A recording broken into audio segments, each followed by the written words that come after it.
Perdón, es que yo voy en el camión, pero sí, todo Tranquilo. bien. Bueno, pues un gusto verlas y verlos, un gusto saludarlos. Qué bueno, cumpliendo nuestra cita semanal. Me alegra. Bueno, estamos poniéndole a aceptar a la grabación. Vamos a grabar esta sesión, Andrés.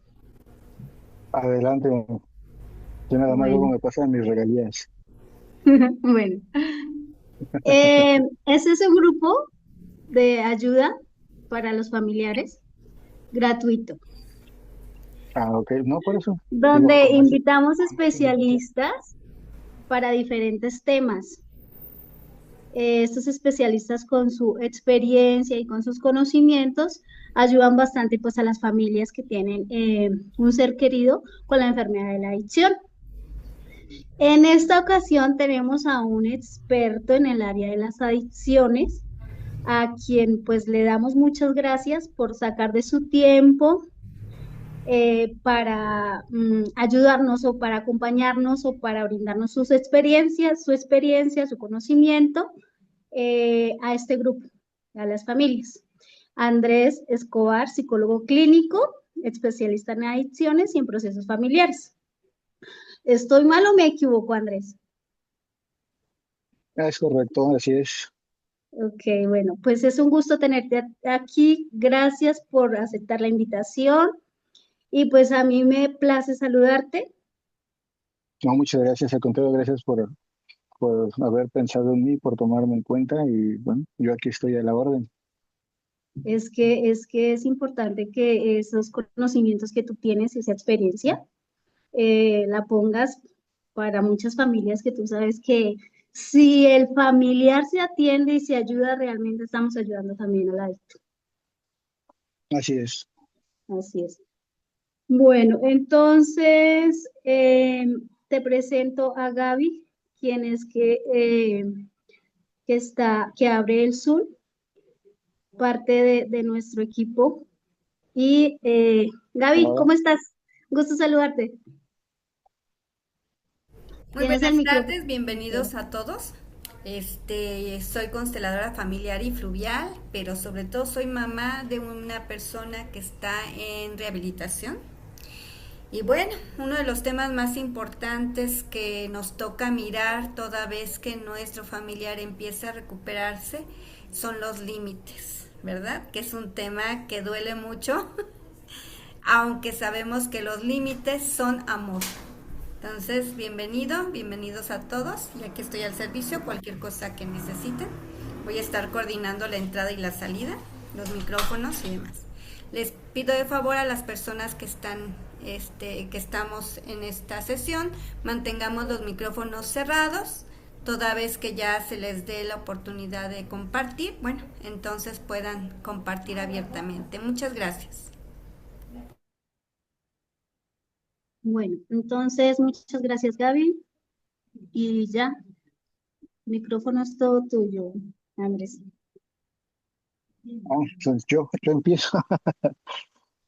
Ok, bueno, nuevamente muchas gracias por la invitación. Y bueno, ¿cómo empezamos? Si límites, me quedo con la frase con la que iniciaron hace un momento, los límites son amor. Probablemente sí, sí, los límites son una forma de demostrar amor, de demostrar la importancia que se tiene hacia una persona, hacia un ser querido. Y también los límites duelen demasiado. Los límites duelen mucho, los límites son, son pautas muy claras que se tienen que llevar a cabo para que el resto de las situaciones puedan funcionar. Si estas pautas se rompen, si estas pautas no son claras, si estas pautas son ambivalentes o si estas pautas, ah, dejémoslo, no son claras, que creo que es lo más importante, es ahí en donde todos comenzamos a brincar. Es ahí en donde comienzan a surgir los problemas y es ahí en donde algo que podría ser una señal de amor podría tergiversarse de tal forma que podría comenzar a como algo negativo para el usuario o para el paciente, y así como para la familia, porque entonces vamos a comenzar a autolastimarnos. Vamos a comenzar a autolastimarnos con pensamientos, con conductas, con emociones que no van a cuadrar y que no van a ir de la mano con lo que nosotros comenzamos a plantear al principio. Y principalmente si recordamos todas las características de un consumidor de sustancias, entonces los límites es una pauta importantísima. ¿Por qué? Porque recordemos lo que dice la literatura, ¿no? Un consumidor o un usuario de sustancias es chantajista, es manipulador, es egocéntrico. Entonces, si yo como familiar no tengo claro esto, para comenzar a poner estas pautas, para comenzar a poner estos límites, entonces se me va a comenzar a salir de las manos. Y aquí viene otra circunstancia que, bueno, por lo menos yo la forma en la que yo trabajo, como yo trabajo con mis pacientes, es que si comenzamos también a pasar todo por un filtro 100% emocional, entonces estos límites dejan de tener fuerza, estos límites dejan de tener el valor necesario que el paciente o el usuario necesita para poder hacer las suyas, comenzar a generar más estrategias a partir de esto para que pueda comenzar a ver un camino diferente. ¿Por qué? Porque recordemos que muchos de los usuarios comienzan a perder mucho sentido y sobre todo, diría la logoterapia, mucho sentido de vida. Entonces, para volver a tenerlos otra vez nuevamente en este camino, pues sí se necesita tener una línea recta. Esto por ahora.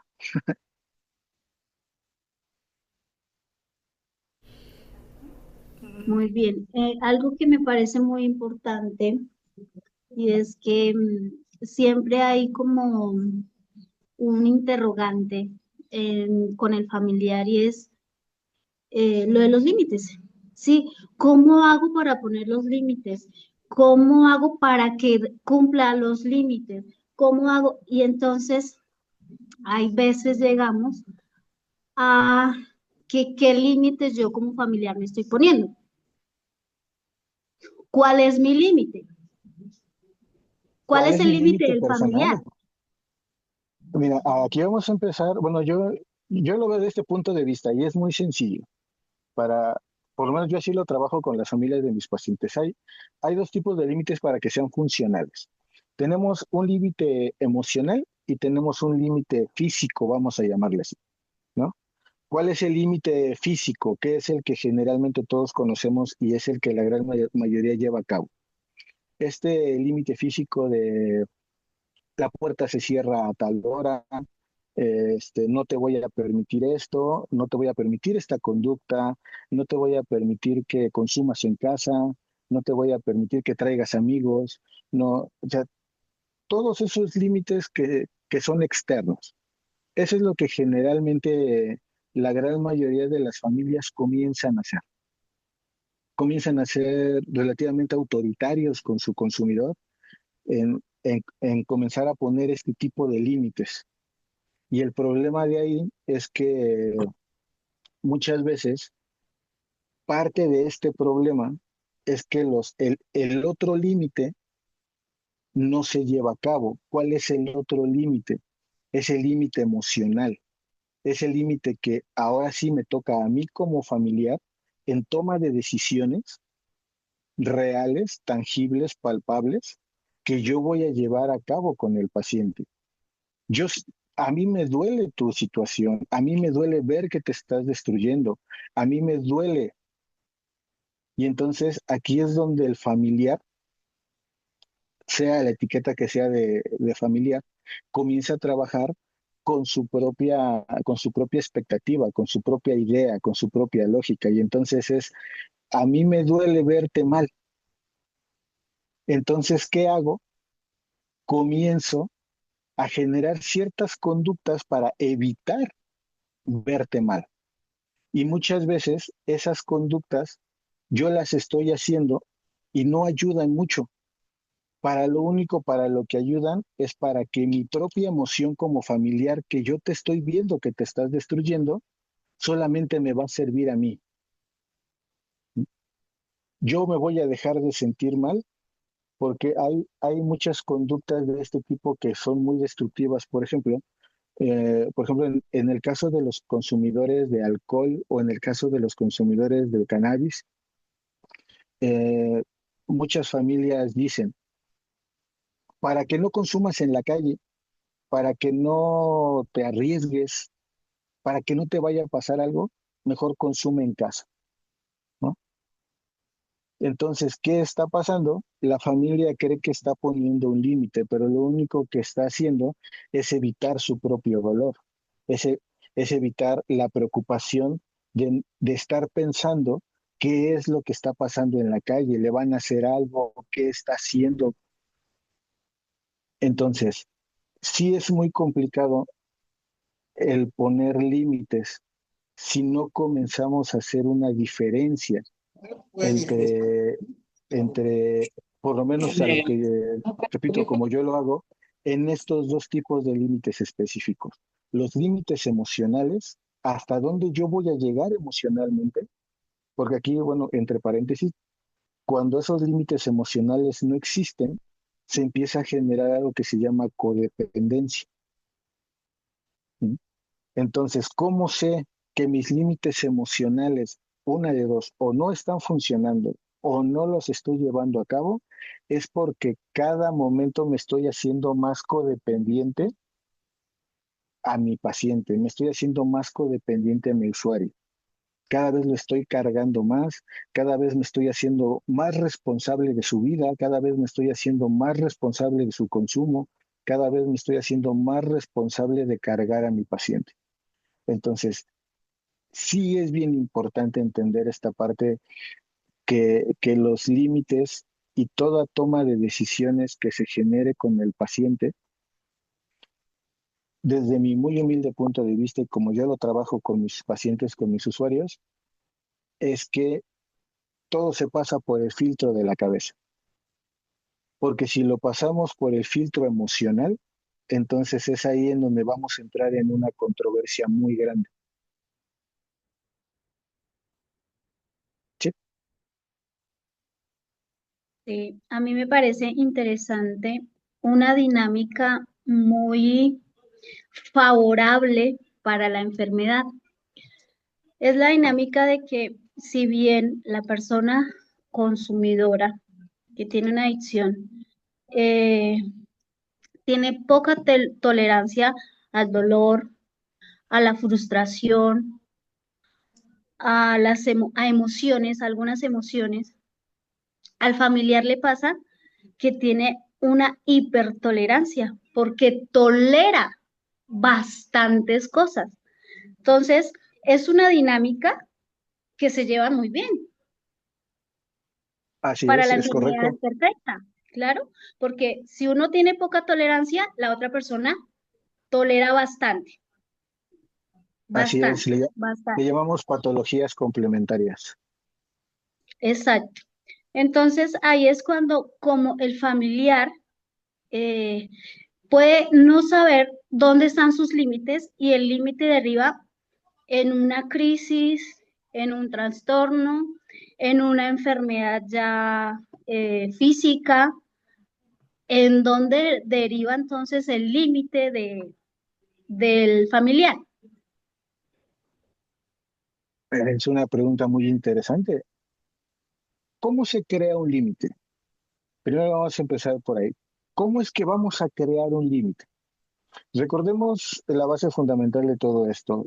Dicen por ahí dice la frase que el problema está en los ojos de quien quiere verlo. Entonces, para que yo comience a generar un límite, por principio de cuentas, es porque yo ya estoy viendo un problema, ¿no? Si yo no veo un problema, entonces no tengo la necesidad de comenzar a generar algo. Y es aquí en donde, valga la redundancia, ¿no? Es aquí en donde realmente comenzamos con problemas. Porque si yo familiar no veo un problema, entonces no me voy a mover, ¿no? Que es exactamente la misma lógica del adicto, ¿no? Si el adicto no ve un problema, no tiene la necesidad de cambiar. Por eso es que comienzan estos enfrentamientos familia-paciente o familia-consumidor, porque cada uno ve la película desde su sillón. ¿Mm? Y como cada uno ve la película desde su sillón, cada uno ve la perspectiva que quiere o ve la perspectiva que le conviene ver. ¿No? Y entonces, con base en eso, repito, si yo no alcanzo a ver un problema, entonces es aquí en donde yo no me voy a empezar a mover. Por eso, la gran mayoría de los consumidores se comienza a actuar Ay, Diana, o se hubieras hecho comienza a una hacer firma algo, más. o se comienza a hacer algo ya cuando, ya cuando realmente el problema ya está muy avanzado. ¿Por qué? Porque, por ejemplo, había una pregunta, ¿no? En donde yo laboro actualmente es una clínica de internamiento. Entonces, por ejemplo, yo platicaba con la familia y les preguntaba, ¿ingresar a su paciente a un internamiento se vale si el paciente aún no consume? Si el paciente comienza a tener conductas de riesgo, ¿se vale internarlo? Se vale internarlo si el paciente, dentro de la clasificación de consumo de uso, abuso y dependencia, si estamos hablando que el consumidor está en la etapa de uso. ¿Cuál es esta etapa de uso? En la que el consumo es muy esporádico, ¿no? Todavía no genera modificaciones estructurales, todavía no genera modificaciones conductuales, pero ya está en contacto con la sustancia. Entonces, ¿se vale tomar cartas en el asunto en ese momento? ¿Se valdría? ¿Qué Bueno, me pues dicen? es una muy buena pregunta, ¿no? Y hay que Yo tener creo que sí. muchos factores en cuenta, porque puede hacerse con un adolescente y los resultados no podrían ser los más óptimos,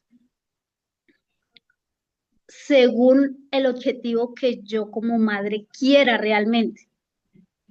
Ah, entonces ahí es donde comenzamos con los problemas.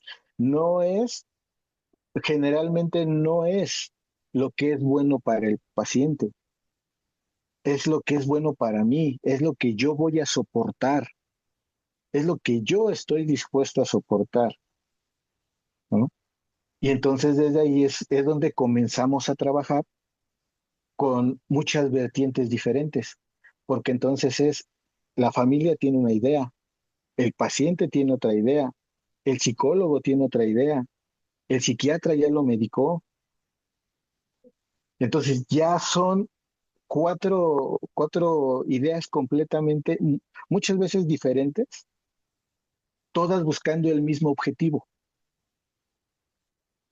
El problema no es el objetivo, el problema es cómo nos ponemos de acuerdo para comenzar a poner límites de una forma en la que para todos sea funcional, primordialmente para el paciente o para el usuario.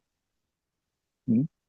Porque ese es el gran problema que nosotros como profesionales en cuestión de la gente que trabaja con estas personalidades, igual y se escucha mal, no lo sé, pero es una realidad, es mi diario vivir. Yo tengo más problemas con las familias que con los usuarios. Yo siempre lo he dicho, trabajar con adictos es como dar clases. No tenemos problemas con los alumnos, tenemos problemas con los mamás y los papás de los alumnos. Entonces, ¿cómo comenzar a poner un límite cuando aquí vamos a meter otra vertiente, ¿no? Se llama figura de autoridad. Para que exista un límite, tiene que existir una figura de autoridad. Y estadísticamente hablando, dentro de la personalidad de los pacientes, no conocen qué es una figura de autoridad. Entonces, ¿cómo le pides a alguien que obedezca? ¿Cómo le pides a alguien que tenga esta apertura al cambio cuando los conceptos básicos no los estamos trabajando? ¿Mm? Tú le dices a las familias, oiga, ¿cómo va esto de las figuras de autoridad con sus pacientes, con su hijo, con su hija, ¿no? Y también va a depender de, del usuario, ¿no? Porque no es lo mismo que yo papá tenga a mi hijo consumidor o que yo hijo tenga un papá consumidor. Yo hijo, dentro de todo esto que me inculcaron, ¿no? De que los padres se respetan y los padres, ¿sí? O sea, yo hijo, ¿cómo le voy a poner un límite a mi papá? ¿Cómo le voy a poner un límite a mi mamá? ¿Mm? O sea, todo esto son todos esos factores que se tienen que ir eliminando uno por uno para que al final podamos trabajar con lo que realmente necesitamos, que es congruencia, para poder hacer que todos veamos el mismo problema. Y el día que todos veamos el mismo problema, ese día es cuando todos vamos a trabajar en el mismo camino, poniendo los mismos límites.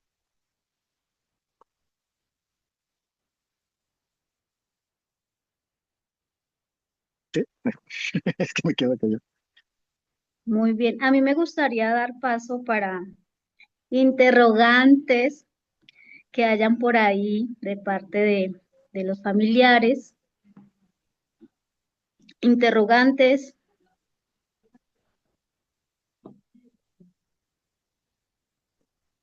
Bueno, más que Interrogantes. interrogantes, consulta, ¿no? Como bien acaban de mencionar, hay familias estructuradas de miles de maneras donde no hay figuras de autoridad, entre la pareja hay conflicto, se meten los padres, las suegras, los amigos, los hermanos. ¿Cómo puede la persona encargada, espero, ¿verdad? Colocar límites a la estructura, a la estructura. A lo mejor sí va a estar trabajando en un alanón, conociendo el conflicto de la personalidad adicta, y está uno trabajando en uno para ser un poco más coherente, más asertivo, más diligente.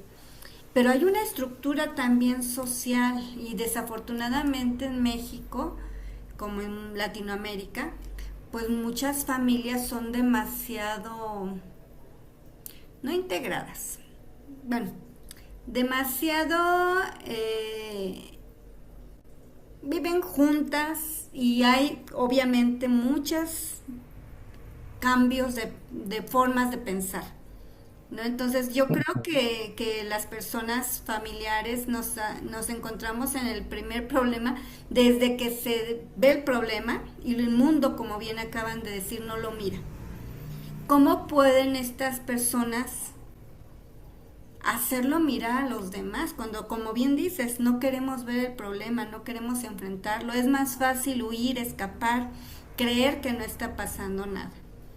Entonces, ¿cómo puede la persona que se enfrenta a estas situaciones pues tomar esa fuerza, ese valor, esa diligencia para decir vamos a hacer esto y aquí no entra nadie y aquí se va a quedar y así se van a hacer las cosas, cuando la mayoría de nosotros estamos vulnerados, estamos devastados, estamos mal? O sea, así como el adicto, yo creo triple de la persona que lo está mirando, ¿no?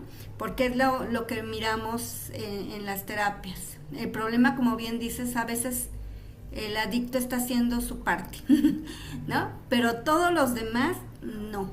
Y entonces la guerra está afuera, adentro y después con los demás, ¿no? ¿Cómo puede una persona comenzar a poner límites? Me encanta esa parte de los límites son para ti, pero ¿cómo los ves si no los ves, no? Adelante, por favor, si nos quieren compartir. ¿Alguien más que quiera compartir algo, hablar? Ahorita que nos comparta Andrés. Gracias, los micrófonos se abren. ¿Yo contesto? Es que de repente se me pierde la... Ok, sí, mire, es que esto es bien interesante y complicado al mismo tiempo. ¿Por qué? Porque si hacemos un poquito de retroceso en todo este asunto, vamos a empezar por la lógica primaria. Y la lógica primaria es como alguna vez en mis épocas de estudiante, algún profesor me dijo, dice, bueno, es que yo creo que nadie, lamentablemente, y menos en México, no tenemos la cultura de la prevención. Lo que menos tenemos es cultura de la prevención, ¿no? Entonces, alguien hace algunos años me decía, es que durante el proceso de tu vida, tú sabes que tienes que tener dinero para pagar la luz, para comprar la despensa, para comprar todo esto, pero no para tu salud mental, ¿no? Pero no para ayudarte a ti mismo. Y entonces, en el momento en el que llega un problema así, o se genera un problema de esta magnitud, comenzamos a tratar de hacer lo que podemos con lo que tenemos, ¿no? ¿Por qué? Porque la principal lógica que tenemos en nuestra cabeza, digo, ay, perdón, supongo que, bueno, más adelante voy a decir eso. ¿A qué voy con todo esto? Creo que lo primero que tendríamos que empezar a hacer, como bien lo repitió hace un momento, los límites son personales. O sea, lo primero que nosotros tenemos que empezar a hacer antes de querer ayudar a alguien es comenzar a ayudarnos a nosotros mismos. ¿Sí? Yo siempre les comento en terapias multifamiliares, ¿no? Les digo, a ver, sí, no hay problema, todos estamos aquí metidos en la sala, pero ¿quién ya fue a terapia?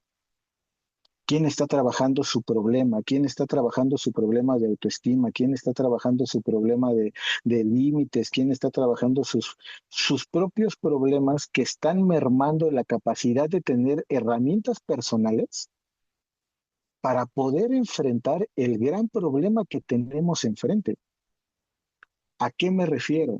Si yo, Andrés, tengo problemas de autoestima, si yo, Andrés, tengo problemas de toma de decisiones, ¿no? Si yo soy de esas personas que, digo, no sé si se escucha feo, pero a mí sí me chocan. Si yo soy de esas personas que tú les preguntas, ¿qué quieres? Lo que tú quieras, lo que tú quieras, lo que tú quieras, ¿no? Y entonces, cuando haces lo que tú quieras, se molestan, entonces estamos hablando de una persona con ciertas carencias en cuestión de herramientas para poder ejecutar algo. Y si yo no tengo la capacidad de decir, yo no quiero comida china, yo quiero enchiladas de mole, ¿no? Mucho menos me voy a enfrentar a mi pareja, mucho menos me voy a enfrentar a mis papás, mucho menos me voy a enfrentar a alguien para defender mi toma de decisiones, para poder decirle no. Vamos a tomar cartas en el asunto en este momento porque esto va a ir creciendo. Y entonces, ¿qué es lo que va a pasar? Pues voy a comenzar a dejar o voy a comenzar a hacer o voy a continuar haciendo lo que siempre hago, dejar que todos los demás tomen las decisiones por mí. Entonces, ¿qué es lo primero que tenemos que hacer para poder enfrentar este problema? Comenzar a trabajar con nosotros. ¿Por qué? Porque poner límites y todas sus derivantes, límites, reglas, normas y todo lo que se acumule, viene de la mano de algo que es bien complicado, pero lo utilizamos muchas veces como un coloquialismo, que es toma de decisiones. Tomar decisiones es algo bien difícil. Y no me crean a mí, dice la literatura, que a lo largo de nuestra vida tomamos muy poquitas decisiones. Lo que generalmente hacemos es reaccionar a los eventos. ¿no? Alguna vez una tanatóloga me explicaba, decía, es que todo el mundo dice, es que decidió suicidarse. No, no decidió suicidarse. Si le quitamos todas las patologías y nos quedamos con el puro ejemplo, era una persona con depresión, era una persona con estas ciertas características, que lo único que hizo fue hacerle caso a las patologías, hacer lo que sigue. Que alguien se suicide por decisiones, que un día te levantes de buenas, veas que tienes todo lo que siempre quisiste y hoy digas, hoy es un buen día para morir y lo hagas. Esa es una decisión. Entonces, también necesitamos aprender a tomar decisiones y tomar decisiones es algo muy doloroso, porque la gran mayoría de las decisiones no nos van a gustar. La gran mayoría de las decisiones nos van a doler. Y sobre todo, y lo más importante, parafraseando a mis pacientes, la gran mayoría de las decisiones van en contra de mis deseos personales. Y todo lo que generalmente va en contra de mis deseos personales está mal, ¿no? Entonces, ¿cómo vamos, ¿no? ¿Cómo voy a enfrentarme al problema? Tal vez yo no consuma. Yo como papá, mamá, tío, abuelo, hermano de mi paciente, tal vez yo no consuma sustancias psicoactivas o no psicoactivas. Tal vez yo, pero tengo una infinidad de conductas adictivas. Tengo otras patologías, tengo otros trastornos, tengo otras enfermedades que no he trabajado y entonces diría la frase, no puedes dar nada que no tengas. Entonces, ¿cómo pretendemos ayudar a alguien si no nos ayudamos primero a nosotros mismos? Entonces, moraleja de toda mi historia, no, hay que trabajar primero con nosotros para comenzar primero a entenderme a mí, después entender el problema, después entenderme a mí con el problema, y ya que junté yo esa tríada, ahora sí puedo intentar entender a mi paciente. Pero si no, lo único que estoy haciendo es hacer lo que generalmente hacemos mejor, ir reaccionando a cada evento que nos va poniendo la vida.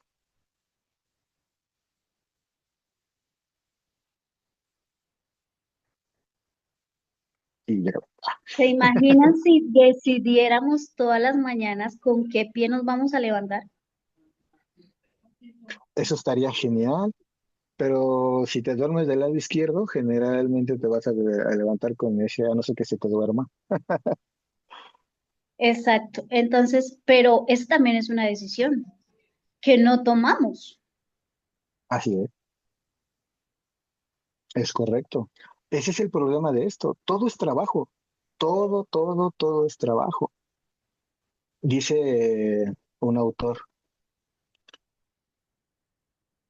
hasta la parte más romántica y emocional sigue siendo trabajo, ¿no? Pero ni siquiera en eso tomamos decisiones. Y principalmente en la actualidad, ¿no? Vámonos, no nos salgamos del tema, vámonos en este caso con los pacientes consumidores, ¿no? Y ustedes lo saben perfectamente. Bueno, repito, lo dije hace un momento, yo trabajo en una clínica donde hay internamiento, tratamiento residencial, y entonces la mayor parte de las familias dice, es que yo decidí meter a mi paciente.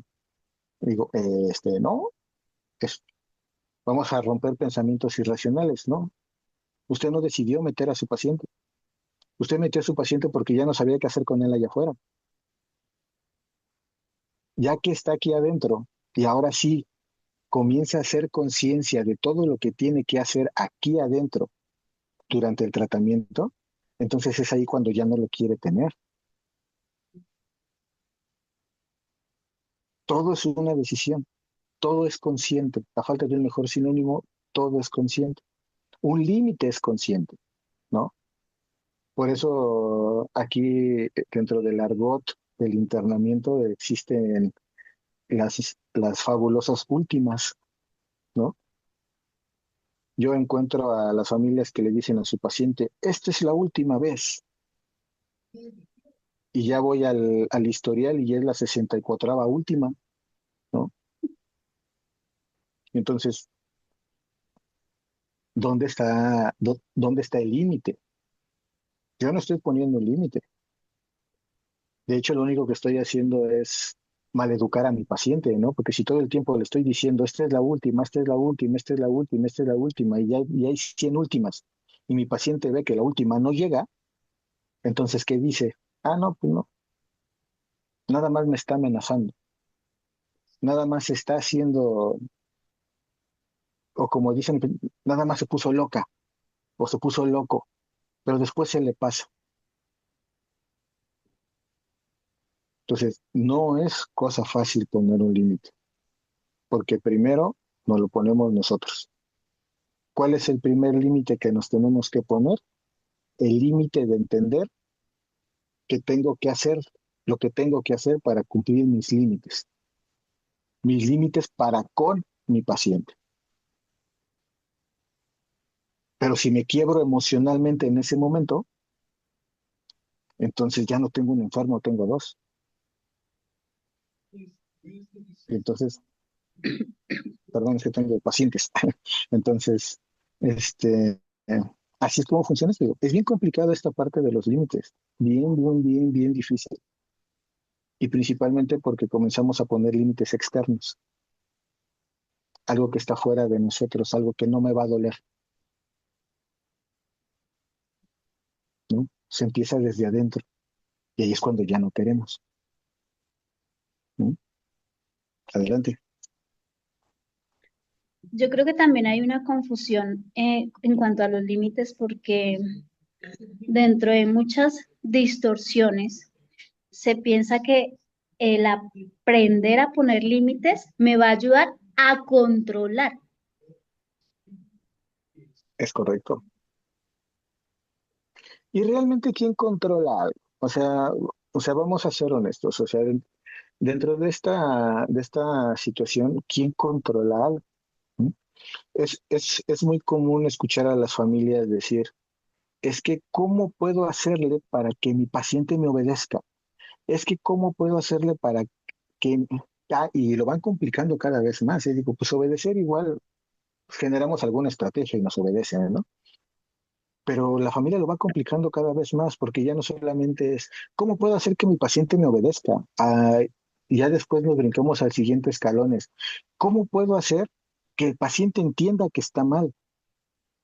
¿Cómo puedo hacer que el paciente se dé cuenta que nos está haciendo daño? Y cada vez queremos meternos más en la mente del paciente para irle ahí apretando las tuercas y si se le fundió un fusible, cambiárselo y entramos en esas fantasías de salvadores, ¿no? Que como lo decíamos hace rato, la palabra elegante es codependencia, ¿no? Que es esta lógica de yo quiero salvar a mi paciente y se complica demasiado esa situación. Entonces, también comenzamos a generar, como dice la psicóloga Linda, esta idea fantasiosa de control. Mientras mayor control yo tenga sobre mi paciente, las probabilidades de que mi paciente se deje de drogar van a aumentar. Y la realidad es que eso se le llama pensamiento irracional, ¿no? Porque eso no es verdad. De hecho, si nos vamos a las características del paciente, hay una palabra que utilizan, ah, son ingobernables, ¿no? Entonces, a mayor ingobernabilidad, menor control. Y entonces, mientras más control yo quiera ejercer sobre mi ingobernable, por lógica, más ingobernable se va a volver. Y entonces comenzamos este juego del gato y el ratón. El problema es que nosotros queremos ser el gato, pero si entendemos el chiste, por definición en el juego del gato y el ratón, el gato siempre va atrás. Y entonces siempre estamos correteando, siempre estamos correteando, siempre estamos correteando. y se vuelve un cuento de nunca acabar. ¿Eh? Pero si yo me paro o si yo me detengo y dejo que el ratón se dé vuelta y me lo encuentre de frente, ahí es donde ahora sí empieza mi problema. ¿Y qué voy a hacer cuando me lo encuentre de frente? ¿Qué le voy a decir? ¿Cómo voy a actuar? ¿Qué límite le voy a poner? ¿Mm? Traducción. ¿Y si se enoja conmigo? ¿Y si me deja de querer? Me dijo que me odiaba. Entonces todo se complica. Por eso siempre vamos a retomar el inicio de la charla. Si yo, familiar, no tengo las herramientas emocionales necesarias para poder ayudar a mi paciente, lo más probable es que entonces yo termine enfermándome igual o más que mi propio usuario. Porque entonces los trastornos que me van a generar a mí ya no vienen por consumo de sustancias, ya son trastornos socioafectivos, ya son trastornos emocionales. O sea, ya se empieza a complicar por algo que al final vamos a terminar por hacer. Yo siempre les pongo un ejemplo, digo, es un ejemplo muy burdo si quieren, pero bueno, para los psicólogos que me conocen, pues, son los ejemplos que más me salen, ¿no? Es como las películas, ¿no? Todas las películas ya sabemos en qué van a terminar, ¿no? Pero hoy las estamos viendo y nos seguimos emocionando y nosotros somos capaces de ver cuántas veces hemos visto nuestra película favorita, ¿no? Y la siguen pasando en la tele o la seguimos poniendo en nuestra plataforma de streaming o sabrá Dios. Pero ya sabemos qué va a pasar y nos seguimos emocionando con la misma película, aunque ya sepamos qué va a pasar. Esa cualidad también se vuelve negativa, porque aunque ya sabemos qué va a pasar, necesitamos que pase, porque si no, no le creo. Por eso hubo una respuesta ahí a la pregunta de hace rato, ¿no? ¿Se vale prevenir? ¿Se vale ir en contra de la lógica? ¿Se vale poner un límite de esa magnitud? Y no solo al paciente, también a mí. Romper con mis propios pensamientos irracionales, romper con mis propias ideas y sobre todo muchas veces romper con mi propio aprendizaje de generación, lo que me enseñaron a mí que tenía que ser. ¿Sí? Pienso yo un tanto diferente en ese sentido, pero bueno, igual y más adelante les comento esa lógica, ¿no? Porque se sale un poco de lo que tendría que ser, pero lo pienso. Y creo que ese es un gran problema también para los límites, las reglas y las normas. Pero este es un problema muy fuerte. Y como siempre le digo a mis pacientes y a mis familias de los pacientes, si tenemos un gran problema, ¿qué necesitamos? Pues necesitamos una gran solución, ¿no? Pero si la gran solución no la quiero, no me gusta, entonces el problema lo único que va a hacer pues, es hacerse más grave. Allá me, allá me encontré otra vez, ¿no? Entonces, sí es bastante interesante esto. Pero bueno, ¿qué más? Díganme. Bien, aquí habemos varias personas que no necesariamente tenemos que tener a alguien en adicción para poder colocar límites, límites personales, límites a los que habitan con nosotros. Por ahí de las personas que estamos, el micrófono está abierto para cualquiera que nos pueda compartir cuál ha sido su mayor conflicto al poner límites, o si los ha puesto, qué límites son los útiles en este sentido, en cuestión de adicción, por ejemplo, o en cuestión simplemente de convivencia. Los micrófonos están abiertos, si gustan participar, adelante por favor, nada más abran su micrófono y participen. Adelante, Carlos. Hola, ¿qué tal? ¿Cómo están? Voy a hablar así sin el video, porque como que no me veo bien aparte.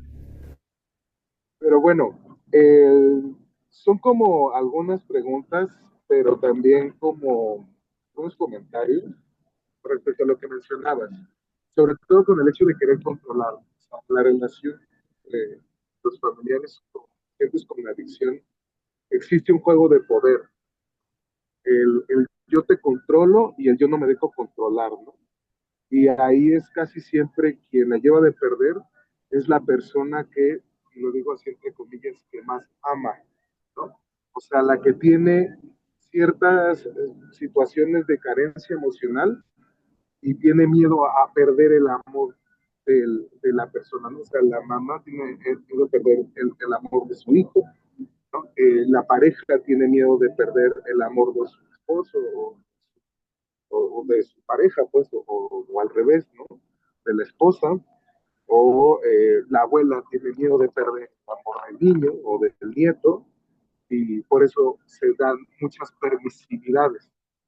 Y esta palabra de poder, o sea, este juego de poder, es lo que me lleva a algo que platicamos de sesión anterior, que fue sobre el soltar y el papel que juega el poder superior, este concepto de el dejar ir, ¿no? A la persona, que sea ella la que empiece a tomar sus responsabilidades y darme yo la oportunidad de mi propia fortaleza interior, eh, y delegando, ¿no? A este poder superior el rumbo de la vida de mi paciente, ¿no? Y eso juega un papel importante dentro de la lógica del sistema AA, porque es algo que ayuda mucho a esta parte.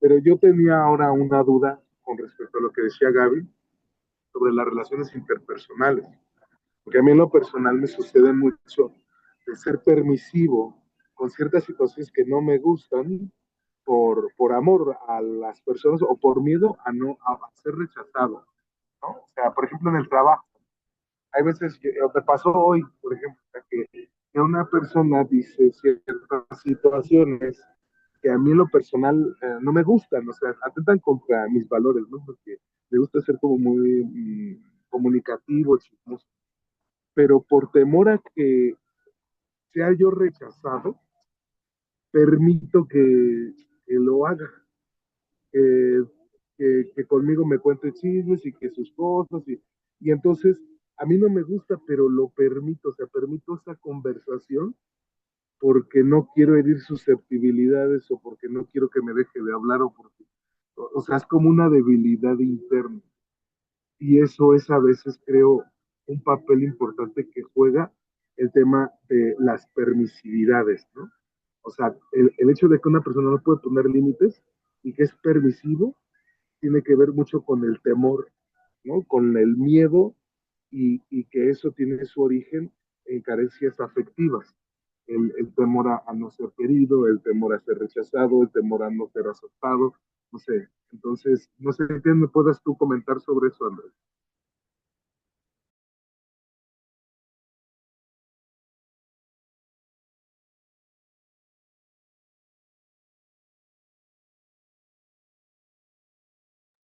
¿Se ¿Sí se puede abrir escucha? su ¿No se escucha? micrófono? No se escucha. Gracias. Ah, ya. Ya, ya, perdón, es que como estoy con el celular le piqué en un lugar que no era. Sí, amigo, tienes mucha razón en ese sentido y todas estas frases eh, creo que las podemos resumir en una, nadie quiere ser el malo nunca, ¿no? Nadie quiere ser el malo de la historia, nadie quiere ser el malo del cuento. Entonces, pues sí es que vamos dentro del mismo orden de ideas. Al final, los efectos secundarios de poner límites es que siempre vas a ser el malo, ¿sí? Y principalmente si llevas toda un historial, llevas toda una vida haciendo exactamente lo mismo, o tu entorno ya te tiene como muy centralizado en alguna conducta y de repente la empiezas a cambiar, entonces ya te vuelves el malo de la historia, ¿no? Y es ahí en donde ya no nos va a gustar, ¿no? Entonces sí comienzas a tener miedo, sí comienzas a tener otro tipo de situaciones que se van a desprender exactamente de lo mismo. Y entonces, ¿qué es lo que comienzas a hacer? Pues yo no, lo que les comentaba al inicio, ¿no? Yo no quiero sentirme mal, ¿no? ¿Por qué? Porque a mí nunca me enseñaron que sentirse mal también se vale, que sentirse mal es parte de la vida. No todo el tiempo te puedes sentir bien, ¿no? Sentirte mal es un equilibrio. Entonces, en el momento en el que tú te sientes mal, lo empiezas a rechazar. Y entonces, ¿qué haces? Si tenías la idea de poner un límite, lo vas a empezar a rechazar. ¿Por qué? Porque entonces tienes que quedar bien con tu mamá, tienes que quedar bien con tu papá, tienes que quedar bien con tus hermanos, tienes que quedar... Y sobre todo, y lo más importante, es si comienzas a tener pensamientos de culpa, ¿no? Ya nos vamos a meter, si le seguimos escudriñando, pues nos podemos meter en muchos más conflictos con esta situación, porque los sentimientos de culpa también vienen con algo que se llaman conductas compensatorias, ¿no? ¿Qué es una conducta compensatoria? Bueno, hicieron algo por mí, entonces tengo que estar eternamente agradecido. Y entonces ya se vuelve peor que Electra, entonces ya es una deuda interminable esta situación, ¿no? Porque entonces, si te vuelves un eterno agradecido,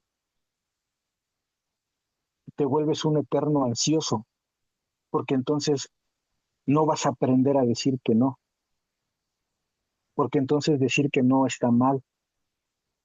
Y por definición, el no es sinónimo de un límite. No va a pasar esto, no voy a permitir esto, no voy a dejar que suceda esto. ¿Sí?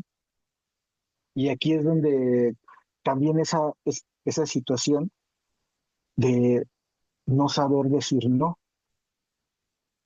¿Alguien sabe decir no? O sea, realmente alguien cuando dice, No, cuando no, sí, ya me di cuenta que sí sabes. Alguien, alguien cuando realmente no quiere ir a la fiesta, dice, no quiero ir, o dice, yo creo que sí, pero te aviso. O si alguien dice, es que vamos o hacemos o deshacemos, en lugar de decir no es, déjame lo pienso, ya te veo, yo creo que sí, porque decir no genera mucha ansiedad. Y es bien interesante cómo solo dos letras generan tanta ansiedad, porque entonces comienzas a trabajar con tus propios esquemas disfuncionales y con tus propios pensamientos irracionales, ¿no? ¿Qué van a decir de mí? Es que me ayudaron, ¿cómo no les voy a ayudar si ellos me tendieron la mano cuando lo necesitaba, ¿no? Cuando yo lo pedí me dijeron sí, entonces estoy obligado a estar ahí. Y entonces se vuelve una cadena, se vuelve una cadenita interminable y no te vas a dar cuenta en qué momento ya no te vas a poder salir de ahí. Porque repito, todo esto, si vamos siguiendo la misma línea desde que iniciamos, todo lleva a los mismos eslabones, ¿no?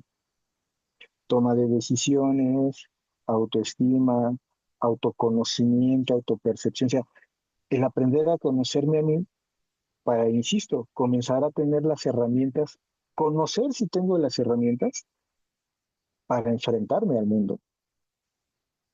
Y eso es bien difícil.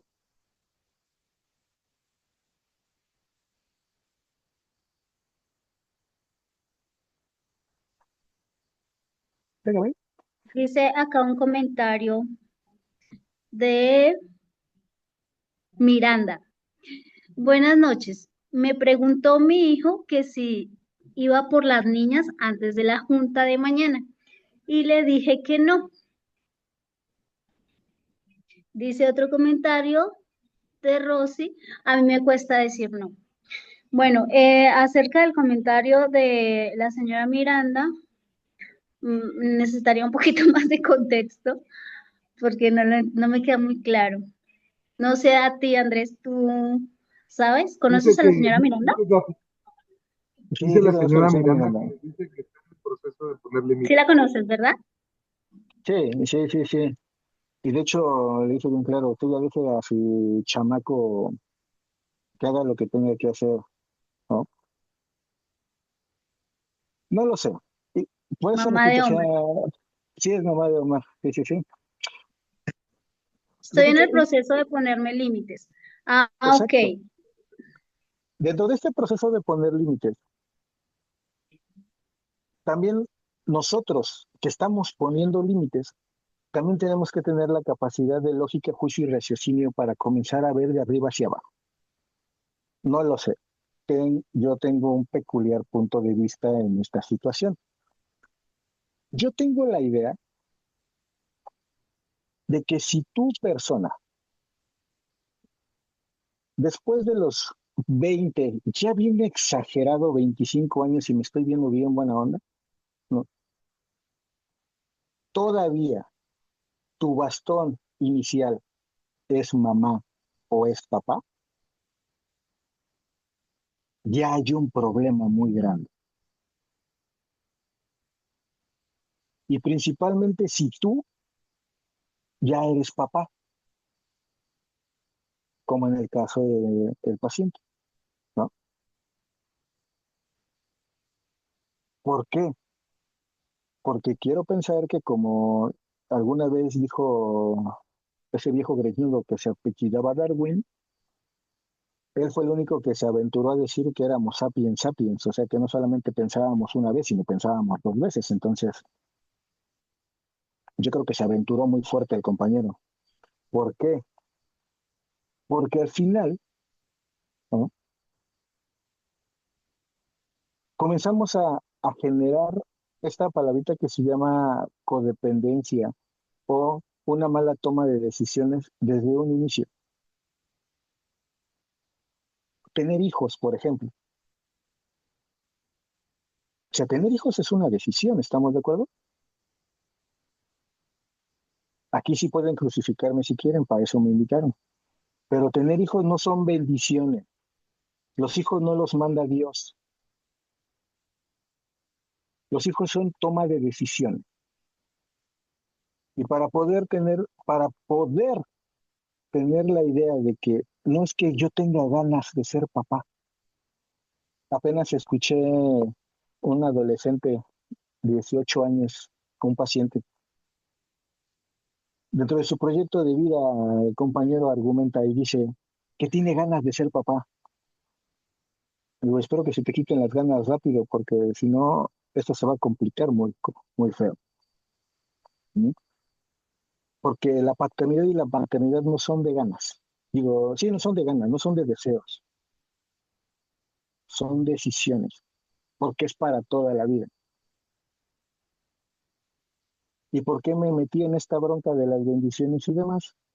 Porque como bien acaba de decir la señora Miranda, estamos aprendiendo a decir no. ¿Por qué?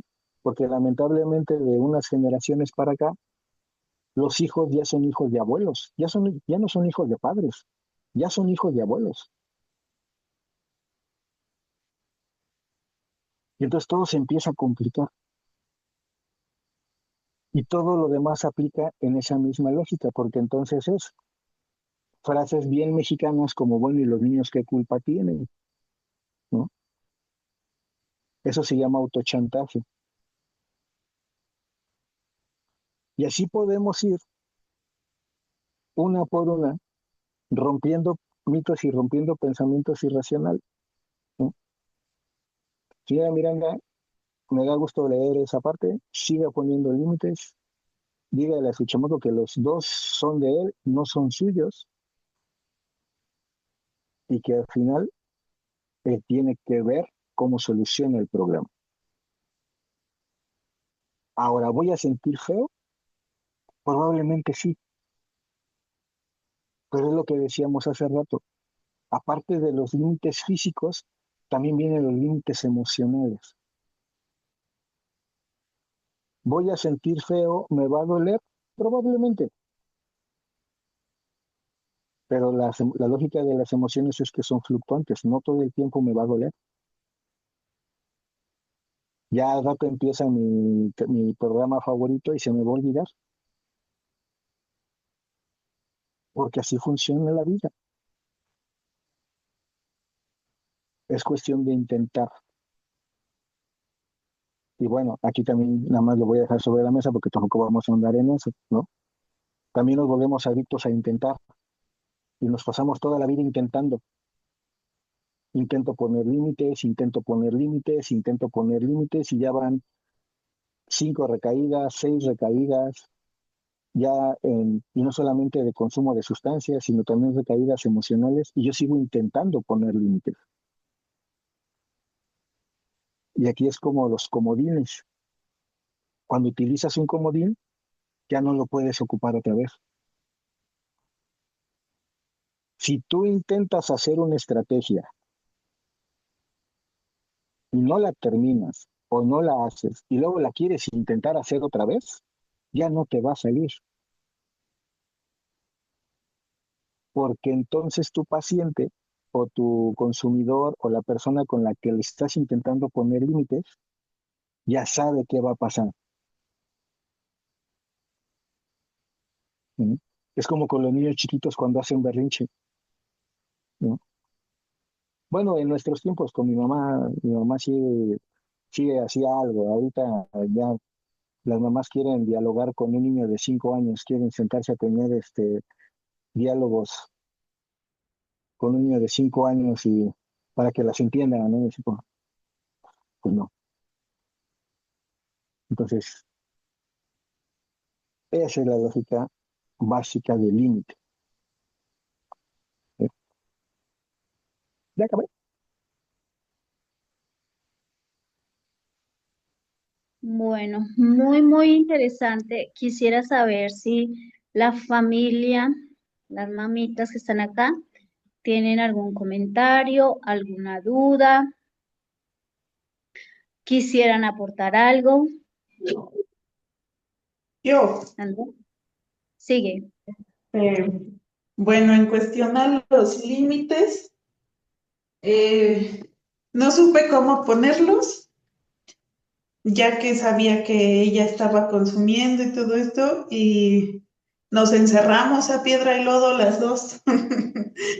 Y fue una situación bien desesperante para las dos. O sea, de verdad, yo no sabía cómo comunicarme con ellos, con ella, de hecho, por eso los encontré a ustedes, porque ya estaba desesperada. Y yo ya estaba así de que necesito aire, necesito espacio. Y ella me decía, si te sales, yo me voy a salir y me voy a drogar y me vas a encontrar muerta. Entonces no sabía cómo ponerle el límite. Sí tuve mucho apoyo de la psicóloga que la estaba atendiendo a ella, de ustedes, de verdad, muy agradecida por todo el apoyo que he recibido de parte de ustedes.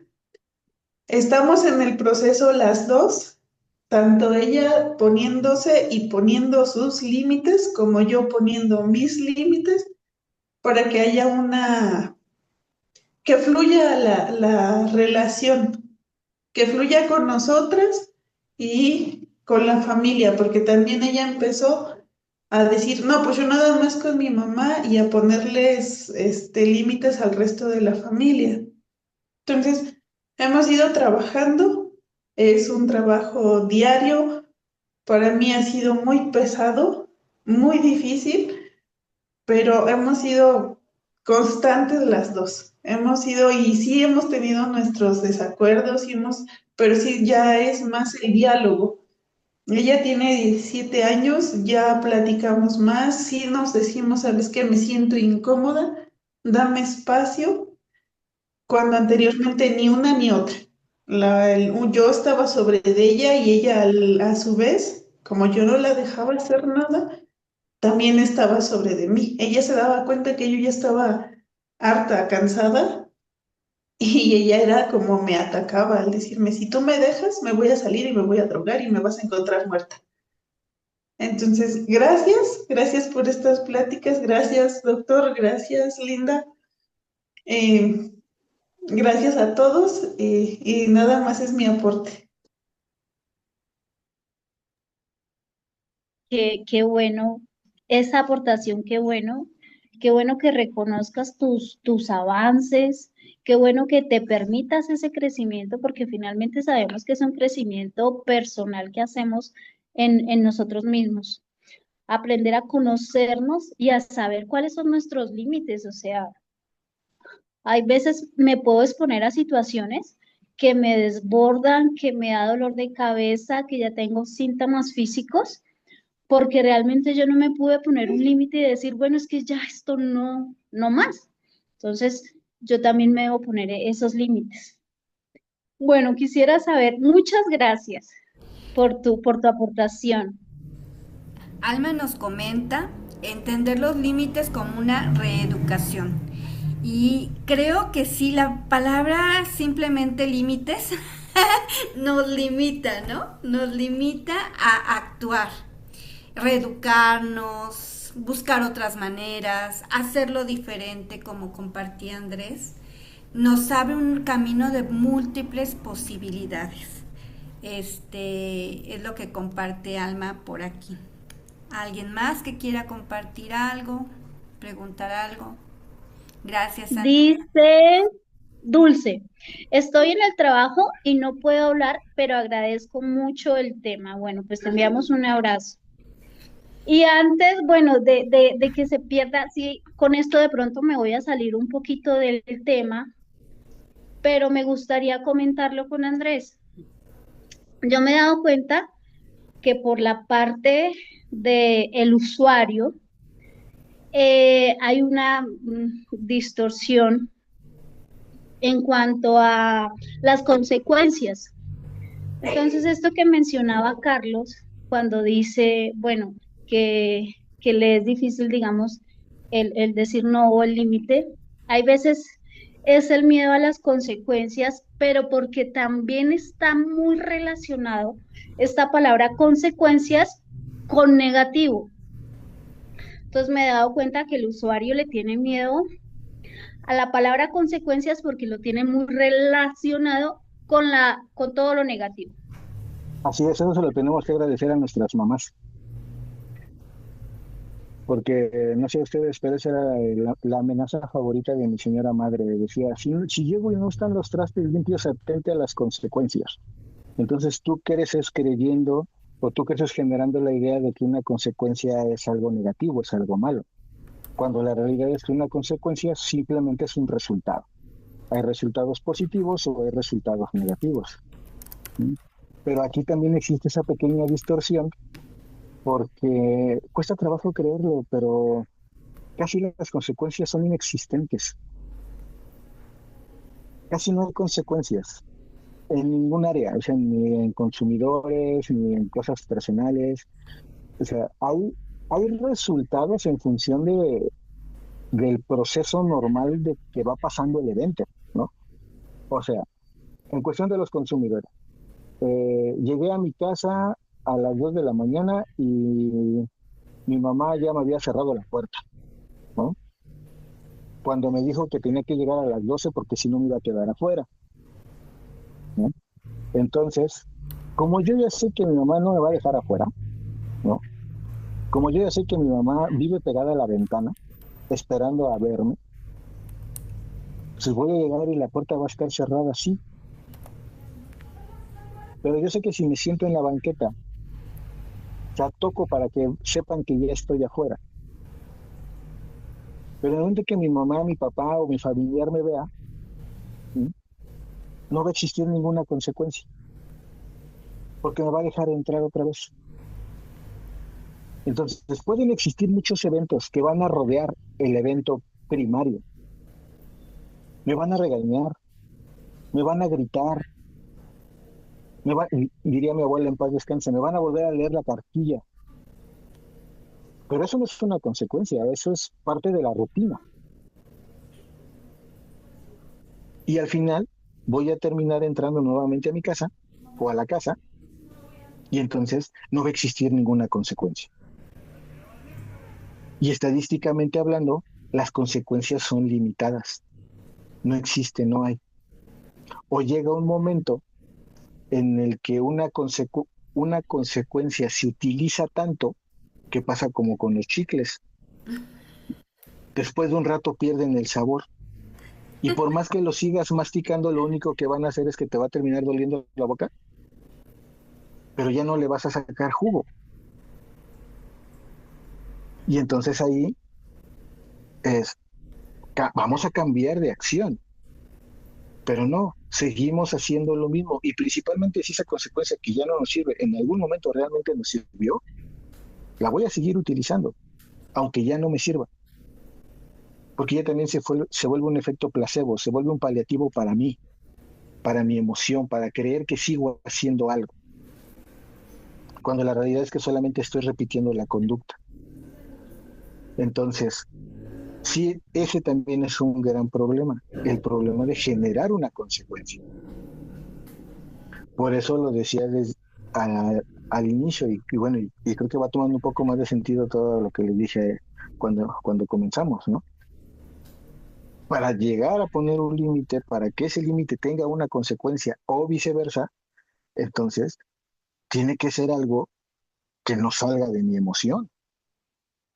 Porque si no, si yo comienzo a poner límites o si yo comienzo a poner consecuencias con base a la emoción, entonces cuando mi emoción desaparezca o mi emoción baje de intensidad, entonces mi consecuencia o mi límite ya no va a tener sentido. Por eso va a desaparecer. Por eso comentaba lo de la toma de decisiones, ¿no? Llega a las familias y los ingresan a cualquier centro de rehabilitación. ¿Por qué? Por miedo, por angustia, por ansiedad, por un choque emocional. Ya que están adentro de su centro de rehabilitación de confianza y ya pasó el estrés y ya pasó la emoción y ya pasó el shock y ya desperté, ya estoy en mis cinco sentidos otra vez, yo como familiar me sigo preguntando, ¿qué demonios hice? Ni lo puedo pagar, ya lo quiero sacar, ya lo extraño. Entonces ya nos comenzamos a dar cuenta que tomamos una decisión impulsiva y ahí también nosotros comenzamos a absorber consecuencias, ¿no? Las consecuencias de haber hecho o de haber tomado una decisión impulsiva. Entonces, sí, también este rubro de las consecuencias viene muy junto con todo lo que hemos estado platicando. Y sí, esta tergiversación de las definiciones es muy usual, pero desde mi experiencia trabajando directamente con usuarios, eh, también es, es muy, es muy real que las consecuencias también ya van en decadencia. No hay consecuencias reales. Solamente hay eventos que están pasando. Inclusive algo que también es muy común es que, por ejemplo, el índice de recaídas es muy grande. ¿Qué significa esto? Nadie quiere estar internado en ningún centro de rehabilitación. Nadie quiere estar privado de su libertad, como dicen ellos, ¿no? Entonces, todo aquel que cae en una clínica de rehabilitación, de internamiento o de tratamiento residencial, digo, la primera vez que cae, como coloquialmente se dice, pues debió de haber aprendido, ¿no? Entonces, si caes una, si caes dos, si caes tres, ¿no? Si ya te van a dar calendario, si ya te dieron tu tarjeta VIP, ¿no? Entonces, ¿qué es lo que va a suceder?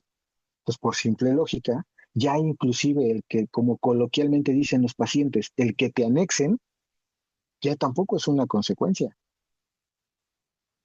Ya estar dentro de una clínica de rehabilitación, ya tampoco es una consecuencia.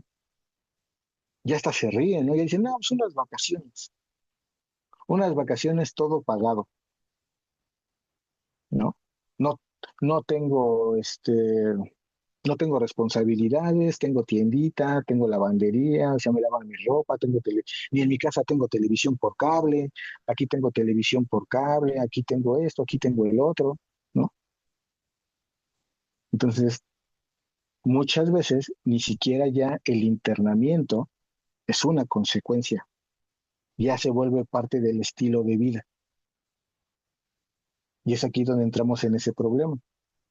Dejamos de ser o dejamos de generar consecuencias y comenzamos a generar estilos de vida altamente disfuncionales, en la cual ya vivimos en un mundo al revés. Ya es más tiempo el que pasan adentro, que ya más parece su vida normal estando adentro, y ya nada más salen de vacaciones.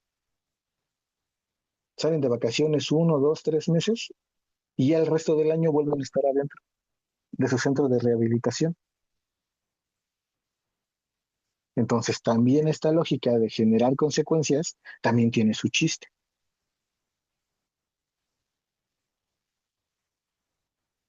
Ya, Somos seres adaptativos, nos adaptamos. Entonces, eh, puede pasar que la persona haya vivido su tratamiento, le eche ganas, dicen, tenga un proyecto ya definido, salga, lo intente, pero tenga la opción B. Si no se me da, pues regreso. así es. Y curiosamente casi nunca se me da. Entonces, ¿qué hago? Regreso. Regreso. Así es correcto. Sí, bueno, pues está muy, muy, muy interesante el tema. Eh, Familias que quieran participar, preguntas, dudas. En el chat dice Taide, el apego es difícil para poner límites, es verdad, los límites son algo que no nos gusta. Gracias por hacernos ver que para poner límites debemos trabajar primero con el apego y tomar decisiones que en realidad no nos gustan. Yo tengo una duda ahí, y mi duda es muy sencilla. El, ap- el apego en sí mismo no es negativo. O sea, el apego como tal, de hecho, el apego es inherente a la vida, el apego es necesario, el apego es el vínculo emocional que tú generas hacia tu par. Ese es el apego. ¿Sí? Si no existiera el apego, entonces las mamás no nos podrían chantajear, ¿no? Si no existiera el apego, entonces las mamás no podrían decirnos, y yo que te parí, yo que estuve en trabajo de parto 400 horas y todo ese asunto, ¿no? Entonces, si no existiera el apego, entonces todo lo demás no existiría. El apego es inherente a. Dice la frase muy sencilla, ¿no? O sea, mucho bien hace mal. Entonces, el apego por sí mismo es un vínculo emocional, es el vínculo que tú vas a generar con alguien. El problema es cuando tu apego se vuelve un trastorno. El problema es cuando brincas ese límite y ya no es un apego, ya estás pegado, ¿no? O sea, ya son dos cosas completamente diferentes. Y entonces, si tú tienes un apego sano, si tú tienes un vínculo sano con una persona, ¿no? En todas las áreas de tu vida, no necesitas ponerle etiqueta, no necesitas ponerle nada, porque el propio vínculo habla por sí mismo. El problema es cuando vives pegado a, ahí es cuando dice esta persona que hizo el comentario en el chat, es ahí cuando se vuelve un problema, porque entonces estoy tan apegado a mi familiar que paso ese apego de mi familia, porque esa es una diferencia que también se tiene que hacer en el caso de los usuarios de sustancias psicoactivas, ¿no? Llega un momento en el que pasa de ser un familiar a un paciente. los apegos son diferentes. Porque si tú como paciente lo tratas exactamente igual que si como lo tratas como tu hijo, tu hijo, tu papá o demás, entonces aquí es donde tú estás tergiversando la información, ¿no? Porque entonces ya estás, pues la palabra, ya estás desvirtuando la definición de apego. Entonces aquí es donde comenzamos, repito, como a poner eh, como ese diccionario, pues, ¿no? Porque al final así es como lo tenemos que manejar en nuestra cabeza, que es de repente esa mala praxis que tenemos inclusive al hablar, ¿no? Digo, no sé, se me rompió mi taza de café y entonces me pongo triste y digo que ya estoy deprimido. Y, no, no estás deprimido, solo estás enojado o estás triste. La depresión, la depresión es un trastorno, pero comenzamos a utilizar las terminologías porque se escuchan bonitas, ¿no? O se escuchan rimbombantes. Y luego ya escuchas a los usuarios decir que tienen que trascender, ¿no? Y luego les preguntas qué es trascender y dicen, no sé, me lo dijo mi padrino, no sé qué sea, ¿no? Pero se escucha bien padre. Entonces, vamos a tratar como de ubicar la definición de cada cosa. Y entonces, repito, el apego por sí mismo es un vínculo emocional. Ya la otra ya no existe, pero para que se entienda la diferencia, ya el estar pegado ya es lo negativo. Si yo estoy pegado a la traducción que ustedes le quieran favorecer a esa frase, entonces es lo que va a hacer que se vuelva un vínculo enfermo. De ahí se desprende la celotipia, de ahí se desprenden un montón de cosas que también vienen junto con pegado con los terminología como sentido de pertenencia y demás. Pero bueno, el apego no es malo, los malos somos nosotros. Sí, me gustaría verlo, digamos, como el pajarito, el pájaro y su pichón, su pajarito. Hay un instinto de supervivencia, entonces podríamos decir que este es el apego. Necesita ese vínculo para ese pichoncito vivir, porque si no hubiera ese vínculo, pues el pichoncito no vive. Pero hay un desprendimiento. Para que ese pichoncito aprenda a volar, se vaya, pues hay un desprendimiento. Ya no sería necesario ese apego, ese instinto de sobrevivencia. Ya el pajarito tiene sus herramientas para sobrevivir por sí solo. Pero es diferente cuando el pajarito piensa que su función de vida es estar detrás de ese pichoncito el resto de su vida. Así es. Perdón, Entonces, ni lo va a me dejar regala, volar que se le vaya. sí, sí, Dime. perdón, chico, me regalarían 2 minutos, es que tengo una situación. 2 minutos y regreso, ¿sí se puede? Perfecto, perfecto, claro que sí. Sí, no me tardo, discúlpenme. Sí, sigue. Bueno, familia, está muy interesante.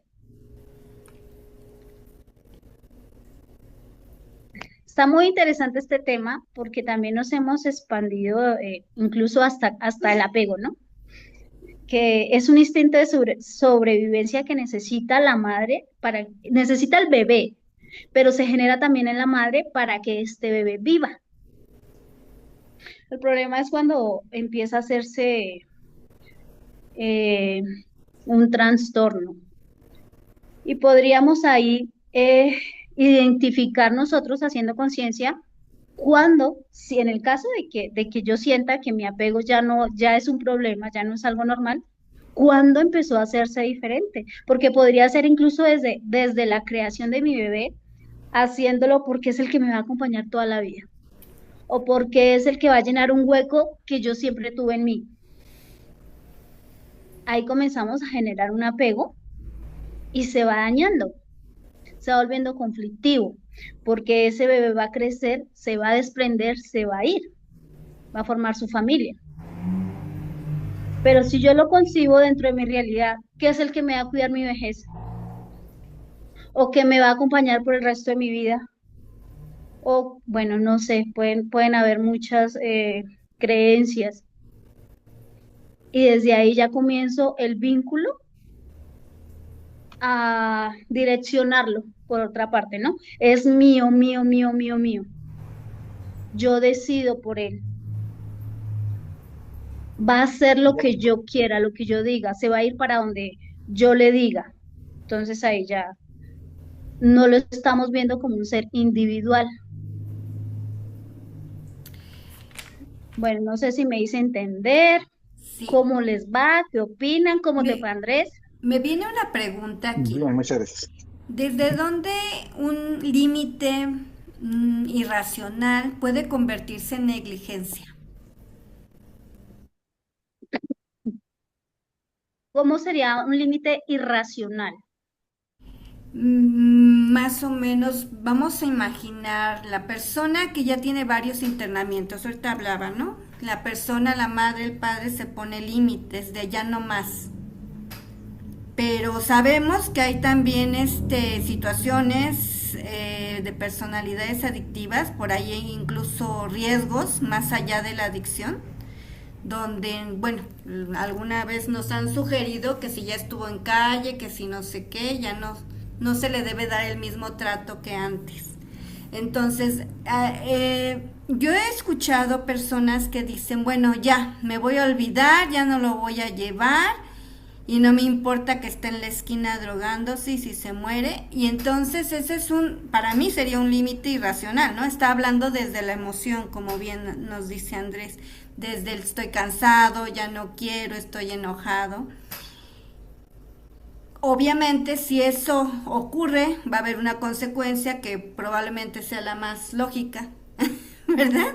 Cuando hay una persona en riesgo y se vuelva más bien, más que un límite, negligencia. A lo que voy.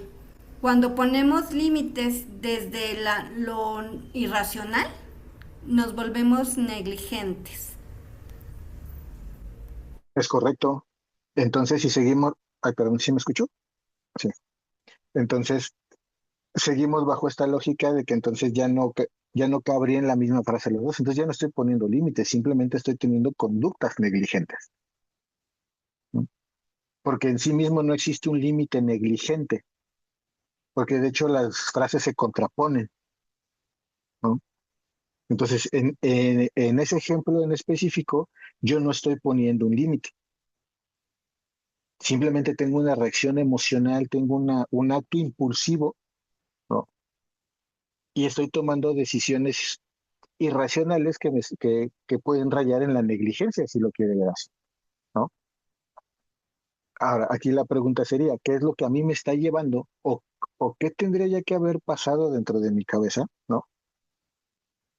Para llegar a ese punto. ¿Por qué? Porque aquí viene algo que muchas veces no le gusta a la familia escuchar, pero es real, ¿no? Ya, ¿cómo lo pongo? Ah, a ver si se entiende como yo lo tengo en mi cabeza. Y no me dicen, ay, el paciente hace lo que tiene que hacer. ¿Estamos de acuerdo? O sea, ahí no hay más, ¿no? El paciente hace lo que tiene que hacer. Entonces, el primero que, el primero que está en la obligación de generar un cambio es el cuidador, es el familiar, es el tutor, como lo quieran mencionar, ¿no? El enfermo está enfermo, no es justificante o justificación, simplemente vamos a poner como las cartas, ¿no? El paciente o el consumidor hace lo que mejor sabe hacer, consumir, y todo lo que venga con eso, ¿no? La primera responsabilidad es del cuidador primario, que es quien va a comenzar a poner reglas, normas, límites. Entonces, si yo cuidador primario valga el sinónimo, ya llegué al límite de decir hasta aquí, o una de dos, o ya agoté todas mis herramientas funcionales que tenía en mi bolsita, o hice todo lo contrario. No hice nada, ¿no?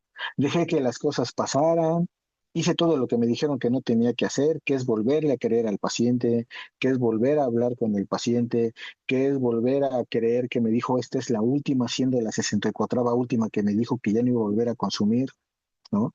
Me volvió a prometer, me volvió a decir, me volvió. Entonces, si yo ya llegué al límite de explotar de esa magnitud, lo más probable es que sea un evento frustrante y estresante que viene de mi propia desesperación, pero mía, no de las conductas del paciente, porque pues, él hace lo que tiene que hacer. ¿Mm? Entonces sí hay una conducta negligente, pero la primera conducta negligente es que el cuidador primario dejó de hacer lo que tenía que hacer, porque lo único que hizo en el mejor de los casos fue, como coloquialmente se dice, anexarlo, anexarlo, anexarlo, anexarlo, anexarlo, anexarlo. Y ya cuando le tocaba hacer algo diferente, no hay las herramientas para hacerlo. Cuando ya se acaba el dinero, ya no lo puedo anexar, cuando ya la familia dijo, yo ya me cansé, yo ya no te voy a apoyar, ya mi parte ya no te la voy a dar, o sea, ya depende completamente de ti. Es ahí cuando el mono se viene encima.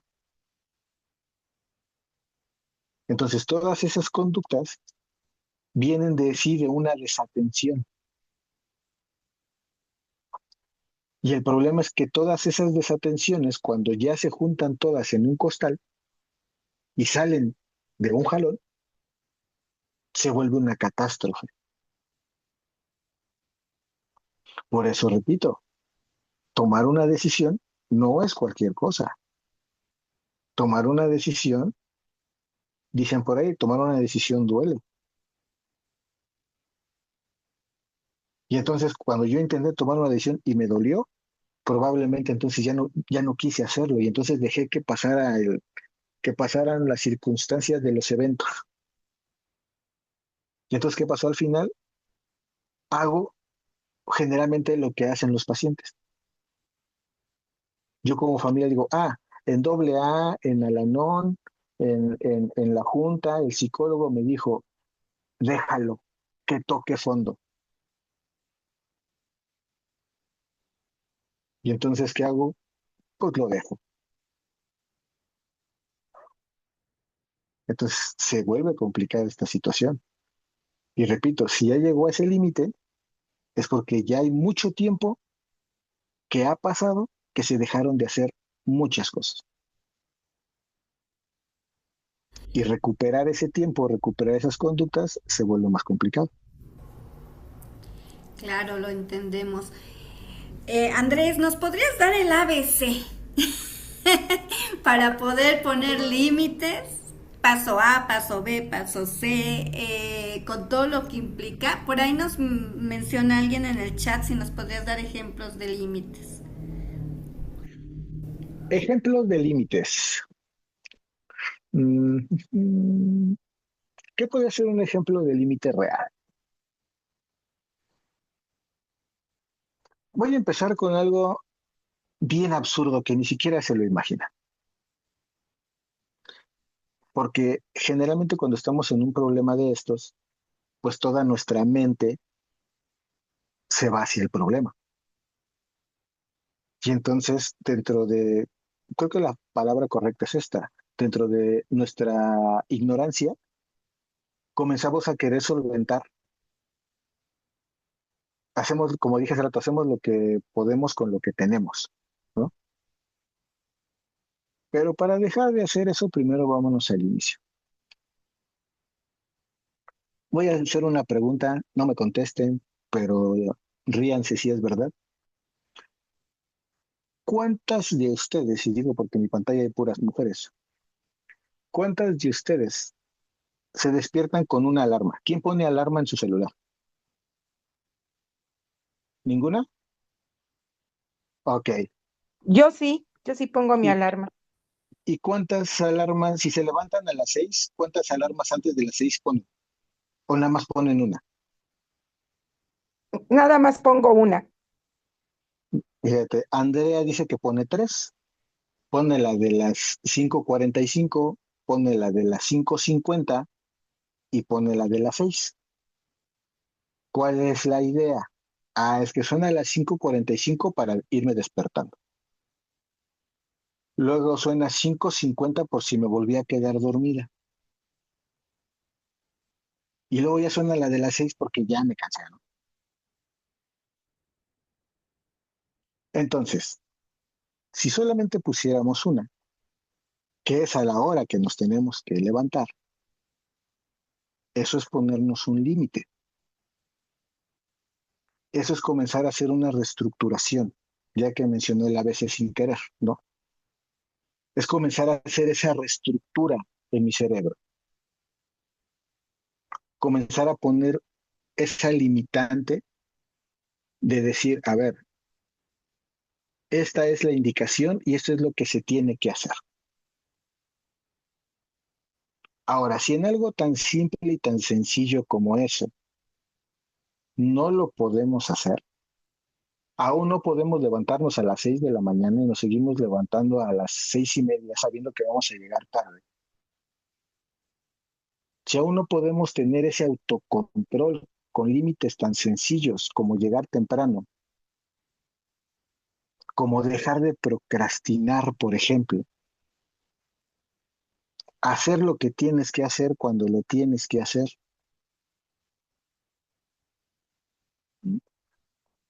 esos son límites. Y son límites que ni siquiera tendrían que ser límites, simplemente son las cosas que tienes que hacer en tu vida diaria, pero como no las hacemos, tenemos que utilizar los límites ahí. Ahora, en algo tan sencillo como despertarte, o como llegar temprano, o como hacer lo que tienes que hacer, no lo hacemos porque hay mil y una excusas para no hacerlo. ¿Por qué no te levantaste a las 6? Porque me dormí a las 2 de la mañana, porque estaba yo trabajando, porque estaba yo viendo una serie, porque estaba haciendo, bueno, parte de tu dinámica de vida. Pero en la mañana, las 6 de la mañana es la hora en la que te tienes que levantar para que tu día funcione. Y entonces, si yo me sigo justificando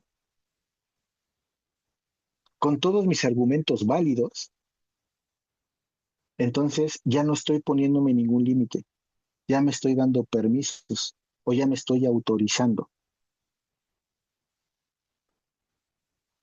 Ahora, estos ejemplos tan simples y tan de vida cotidiana, vamos a traspolarlos a problemas, a realmente problemas, ¿no?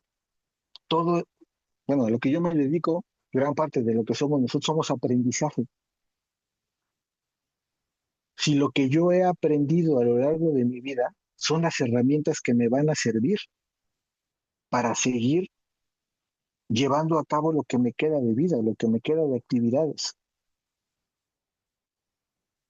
Si yo no aprendí a poner esos límites en cosas tan sencillas como, repito, levantarme a la hora que me tengo que levantar o hacer lo que tengo que hacer, cuando ya se involucran otro tipo de situaciones como un familiar, como un consumo de sustancias, como un dolor emocional, como una pérdida, como un montón de problemáticas más graves, no voy a tener las herramientas para hacerlo.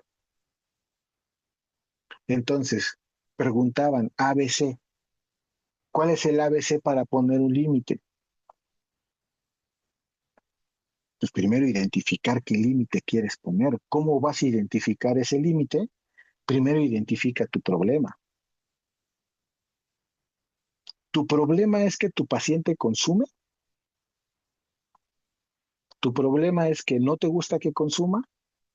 ¿Tu problema es que alteró tu vida, tu dinámica familiar? Tu problema es que ahora ya todos hablan de ti porque tu hijo es consumidor. ¿Cuál de todos es tu problema real? ¿No? Y con base en la identificación inicial, ¿no? Vas a comenzar a generar herramientas y a generar estrategias para poder llevar a cabo el límite inicial. Entonces, ¿qué es? Mi problema que yo detecté es que mi paciente no me hace caso. ¿Por qué no te hace caso? Ahora aquí viene algo que les pregunto a las familias y luego se enojan. ¿El que su paciente comenzara a consumir lo hizo que no le hiciera caso o ya no le hacía caso desde antes? Y entonces ahí es donde ya entramos en controversias, porque entonces el joven dice, no, es hora que lo pienso, nunca me he hecho caso. Ah, entonces no le eche la culpa al consumo. Su paciente nunca le ha hecho caso. Y entonces el límite no es para el paciente, el límite es para usted. Y volvemos nuevamente a la figura de autoridad. ¿Qué estamos dejando de hacer? Por eso yo creo que lejos de haber un ABC, yo creo que nunca pasamos de la no. Realmente nos cuesta mucho trabajo identificar cuál es el problema real que vamos a atacar.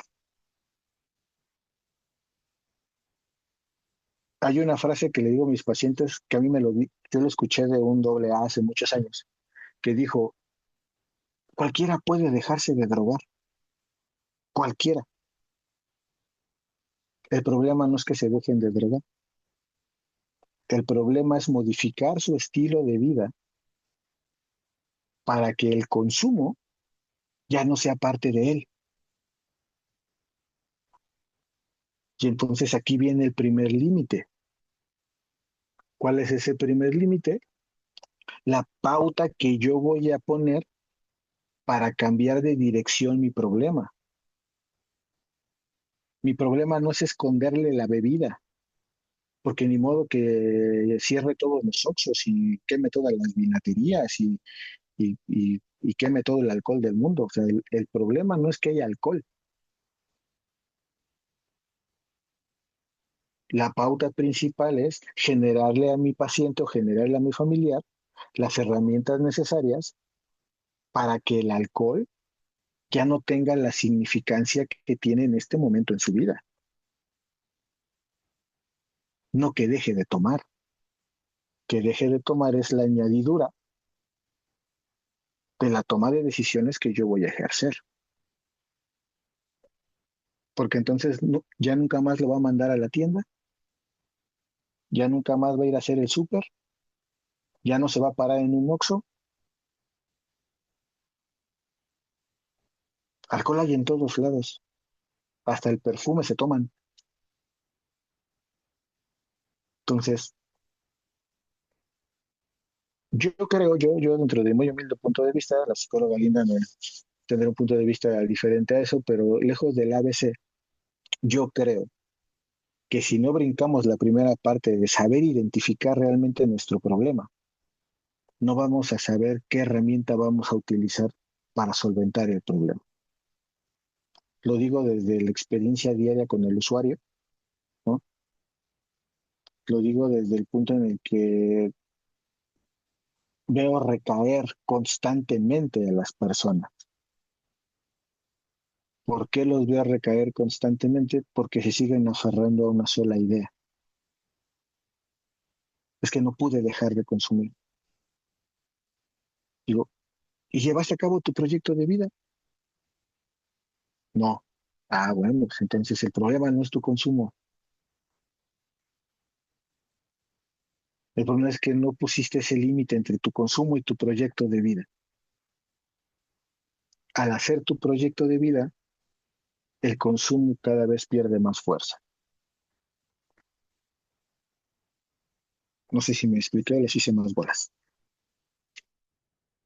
No, muy bien, muy bien. Muchas gracias. Estamos a 10 minutos. Linda, tú nos das la indicación. Si hay alguien más Bueno, que quiera compartir, algo que nos puedas compartir. preguntas, dudas. Me parecía muy, muy interesante lo que está diciendo Andrés con el ejemplo que nos dio del despertador, porque él dice, es un ejemplo sencillo, pequeño. Es que no me pude levantar a las 6 en punto porque me acosté a las 2 de la mañana. Y luego voy a levantarme a trabajar así sin dormir bien. Voy a llegar a un trabajo estresante. Va a aumentar mi cortisol. Al otro día sigo con la misma rutina, no estoy durmiendo bien. O sea, puedo desarrollar un estrés crónico, puedo desarrollar ansiedad, puedo volverse crónico también, puede volverse con reacciones, síntomas fisiológicos, o sea, ya una enfermedad, digamos, fibromialgia. Y esto, una persona, digamos, que tiene a un familiar que está, su hijo o alguien que está consumiendo, y lo que decíamos del conflicto, ¿no? El problema que yo tengo, esta enfermedad me la ocasionó la preocupación que yo tengo por la persona que está consumiendo. Entonces era lo que decía Andrés, yo estoy identificando realmente cuál es la causa del problema, porque hay veces los límites de la familia es cuando ya hay un malestar intenso y grande y físico en la persona. Antes no se veía como problema. Y hay veces lo direccionamos a que es culpa de, pero realmente es el límite de, bueno, el límite de, el buen sueño es muy importante para una persona, la higiene del sueño.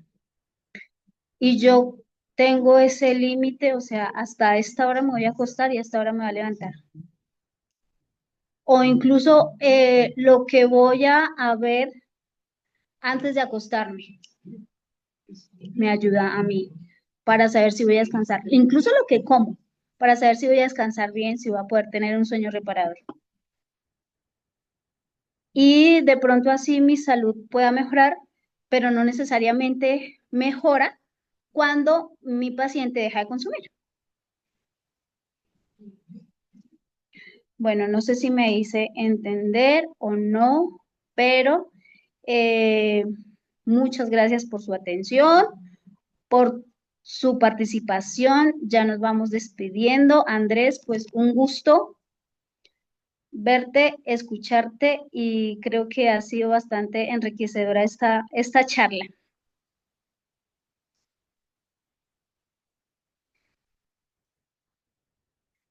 No sé qué quieran decir por aquí las familias. Ah, ya, me estaba yo hablando, creo que no tenía el micrófono abierto. ¿Ya me escuchan? Muy buena la charla, gracias. Eh, Sí, te escuchamos. Ah, ya.